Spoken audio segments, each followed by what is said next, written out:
Hi there guys, this is Michael V, and today I'm going to be talking a little bit about Mortal Kombat 9. When Mortal Kombat 9 first came out, a lot of people were saying that this game was a return back to the old school Mortal Kombat. And honestly, after playing it for a while, and being somebody who has played and loved all of the Mortal Kombats, I will have to completely disagree with that statement. The number one comparison I saw for Mortal Kombat 9 was they said that Mortal Kombat is just like Mortal Kombat 2. And it felt kind of like Mortal Kombat 2 and MK3 combined with the speed. But if you actually take the time to analyze how this game works, it actually borrows far more from a more recent Mortal Kombat. In fact, it borrows a lot from a Mortal Kombat that people have said was terrible. After this video, I hope you can understand that there is no denying that this Mortal Kombat is completely based off of Mortal Kombat vs. DC Universe.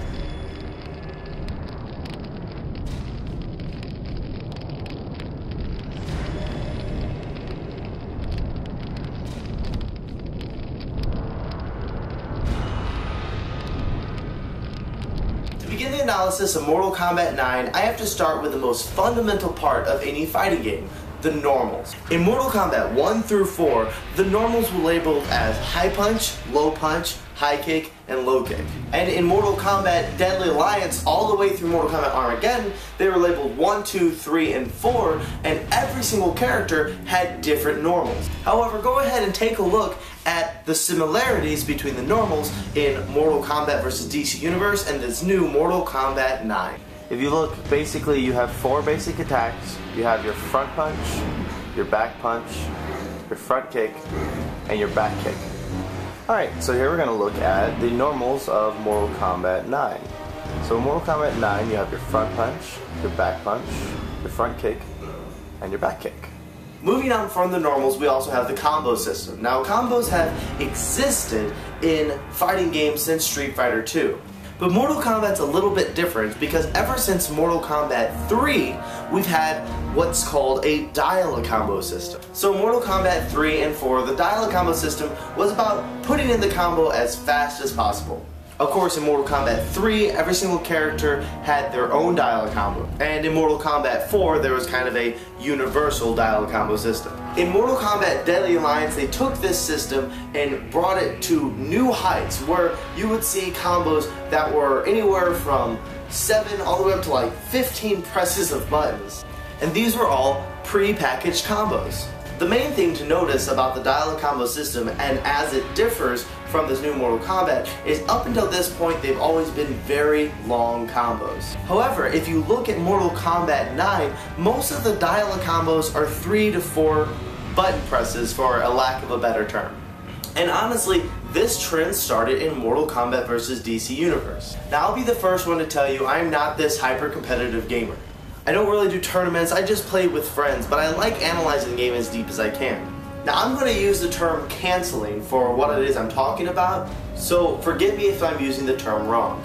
If you look at Mortal Kombat 1 through 3, canceling a combo into a special move was not really something that the programmers had planned to be in the game. In Mortal Kombat 4, however, you actually could very easily cancel a combo into a special move. But then in Mortal Kombat Deadly Alliance, the dial-a-combo system became so heavy that canceling your combos into special moves was not really as much as an option, and the pop-up became the key to linking your dial-a-combos into your special moves. And where there are definite differences between Mortal Kombat vs. DC Universe and Mortal Kombat 9's way of canceling special moves, I want you to just take a look at how very similar this system is between the two games. Here we have Princess Kitana, and we're going to take a look at how her special moves cancel out of her combos. So, for instance, she has her simple combo here. I can cancel out of that with her fan. I can also cancel out of my combos. For instance, if I can do my standard 1-1, but then I can also cancel that 1 with my fan. So I also have this simple combo, and you can cancel out of that with your fan lift and go right to your square wave. As you can see, I can do the standard combos, but then I can also link them into my special moves. do a square wave punch at the end. The concept of a combo breaker is not unique to Mortal Kombat. However, it was introduced into the series through Mortal Kombat Deception. However, the way that the breakers worked in Deception were slightly different. Through Deception and Armageddon, breakers were a limited resource. You would get 2 of them per match and that was it. Of course, Mortal Kombat 1 through Deadly Alliance, there was no breakers. However, if you pay attention to the way that breakers work in DC Universe, it's actually tied to meter. And by tying the breakers to meter, they're no longer a limited resource, and the game becomes about building your meter to make sure you have a breaker to counter your opponent's combos. And on just a little bit of a side note, if you pay attention to the similarities between the 2 games, whoever gets the first hit in Mortal Kombat vs. DC Universe immediately builds enough meter to get a breaker. And same thing for Mortal Kombat 9. Which brings me to another point about meter. Meter was first introduced in Mortal Kombat 3 as your run meter, and for the most part it went mostly unnoticed. You didn't have to pay attention to your meter because honestly you could feel your meter as you were playing. But in Mortal Kombat vs. DC Universe, they started linking your meter into your actions in the game. And just like I've been mentioning throughout this entire video, the similarities between how meter works in DC Universe and how they work in MK9 are undeniable. Alright guys, so this is an example of how meter works in Mortal Kombat vs. DC Universe. The meter is used for breakers and it's also used for an event called Rage. Whoever gets the first hit gets a boost of meter, which will immediately give you a breaker. But off of that, if you attack, it doesn't really grow your meter very fast, but it does grow your opponent's meter very fast. And more so, if I switch to the options here, and I put my opponent on always block, when they are always blocking, it also builds your meter. Alright guys, so now we're going to take a look at how meter works in Mortal Kombat 9. In Mortal Kombat 9, your meter is at the bottom of the screen, and it is linked to your enhanced moves, your breakers, and a special event called an X-ray. Now as you can see from this video, if I do a series of combos, it does not build my meter. However, attacking my opponent does build their meter. But more importantly,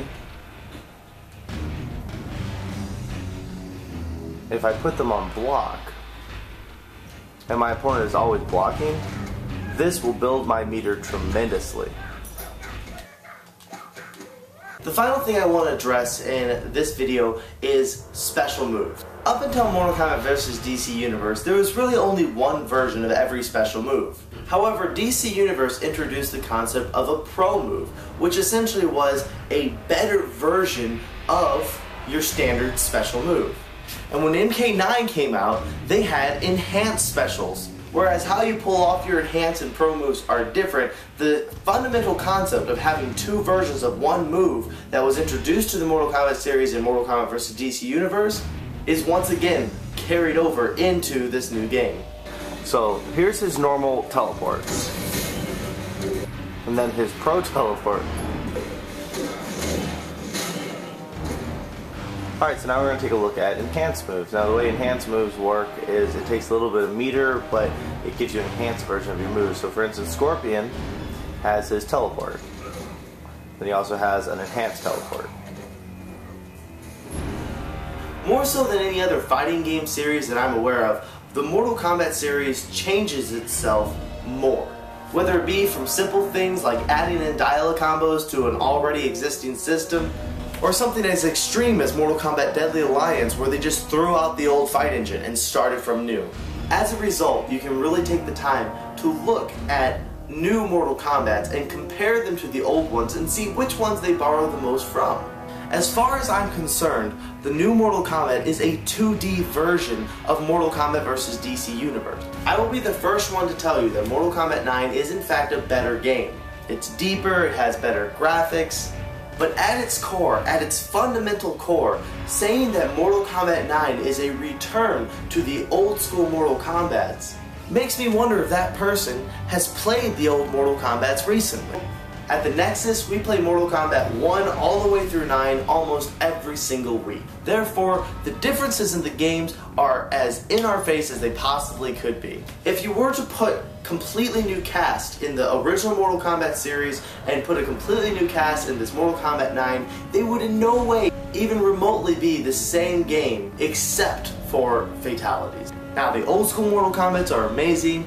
This Mortal Kombat is amazing, and Mortal Kombat vs. DC Universe is also a really fun game. I'm just making this video to point out that when people say Mortal Kombat 9 is a return to Mortal Kombat 2, that they're mistaken, and this game is more similar to Mortal Kombat vs. DC Universe than any other game in the series. So until next time, this is MKv talking about some Mortal Kombat shit.